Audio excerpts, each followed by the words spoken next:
খ্রিস্টান ক্যালেন্ডার বলে যে যিশুর জন্মের পর থেকেই নতুন বছরের সূচনা হয়। তাহলে 25শে ডিসেম্বরের বদলে কেন 1 জানুয়ারিতেই পালিত হয় বর্ষবরণ? মাঝে কেন 8 দিনের ব্যবধান? তো বন্ধুরা, তার উত্তর খুঁজতে পাড়ি দিতে হবে আমাদের ইতিহাসের পাতায়।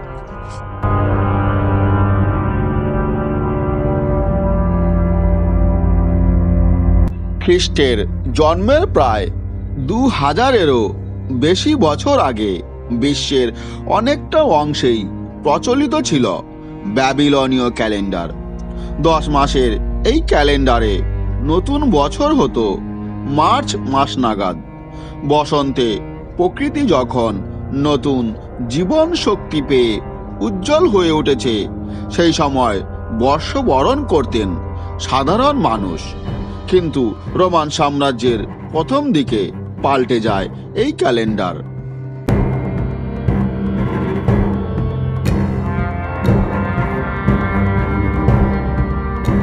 গোটা বছরকে 12 মাসে ভাগ করা হয়। নতুন ক্যালেন্ডারে যোগ হয় জানুয়ারি এবং ফেব্রুয়ারি মাস। মনে করা হয় রোমান দেবদেবীর নাম লানুয়ারিউস এবং ফেব্রুয়ারিউসের নাম অনুসারে 2 নতুন মাসের নাম রাখা হয়েছিল। তবে 2টি মাস যোগ হলেও নতুন বছর ধরা হতো সেই মার্চ থেকেই।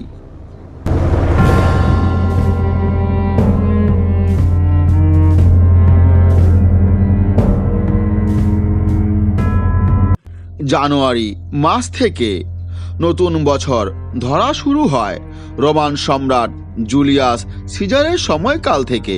খ্রিস্টপূর্ব 46 অব্দে গোটা রোম সাম্রাজ্য জুড়ে নতুন ক্যালেন্ডার চালু করার পরিকল্পনা করেন সিজার। সেই মতো খ্রিস্টপূর্ব 45 সাল থেকেই শুরু হয় জুলিয়ান ক্যালেন্ডার। জানুয়ারি মাস থেকেই নতুন বছর, সেই হিসাবেই 12 মাসের ক্যালেন্ডার তৈরি হয়। সুবিশাল রোমান সাম্রাজ্য ছাড়াও আরও বহু জায়গায় অনেক দিন ধরেই প্রচলিত ছিল এই জুলিয়ান ক্যালেন্ডার।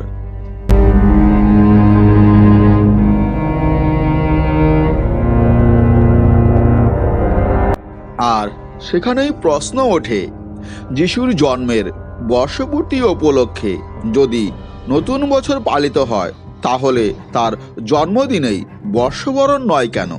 25শে ডিসেম্বর যিশুর জন্মদিন পালন করে গোটা বিশ্ব, কিন্তু নতুন বছর আসে তারও 8 দিন পরে। তার নৈপথ্যে রয়েছে এক বিশেষ কারণ।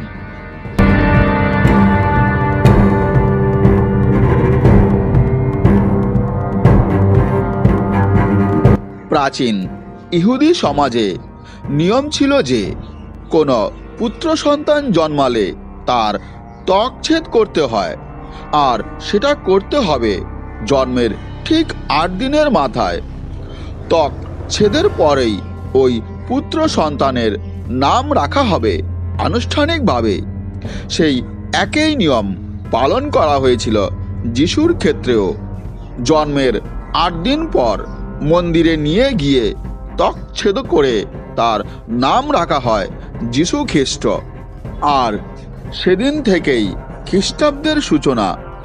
সেই কারণে খ্রিস্টের জন্মের বর্ষপূর্তিতে নতুন সাল গণনা করা হলেও নতুন বছর শুরু হয় 8 দিন পর থেকে।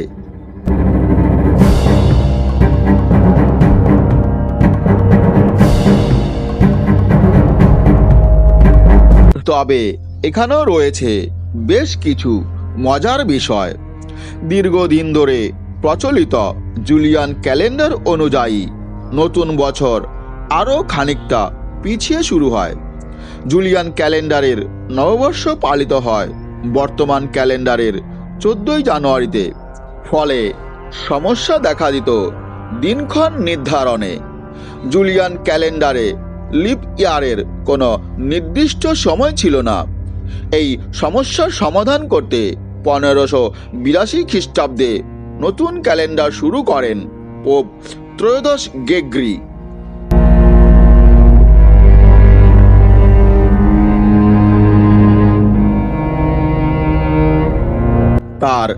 প্রণীত গ্রেগরিয়ান ক্যালেন্ডারেই আজ ব্যবহার করে গোটা বিশ্ব। যদিও পূর্ব ইউরোপের বেশ কিছু দেশে এখনও পালিত হয় জুলিয়ান ক্যালেন্ডার, তবে সেটা শুধুমাত্র ধর্মীয় অনুষ্ঠান পালনের ক্ষেত্রে।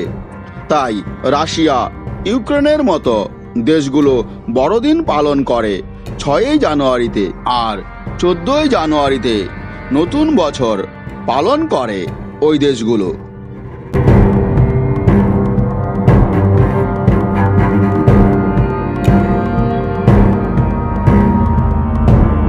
হ্যালো ফ্রেন্ডস, ভিডিওটি কেমন লেগেছে? যদি ভালো লেগে থাকে তাহলে অবশ্যই লাইক, শেয়ার এবং কমেন্ট করবেন। আর হ্যাঁ বন্ধুরা, চ্যানেলটি অবশ্যই সাবস্ক্রাইব করবেন, যাতে নতুন কোনো ভিডিও আপলোড হলে সঙ্গে সঙ্গে আপনাদের কাছে তার নোটিফিকেশন পৌঁছে যায়।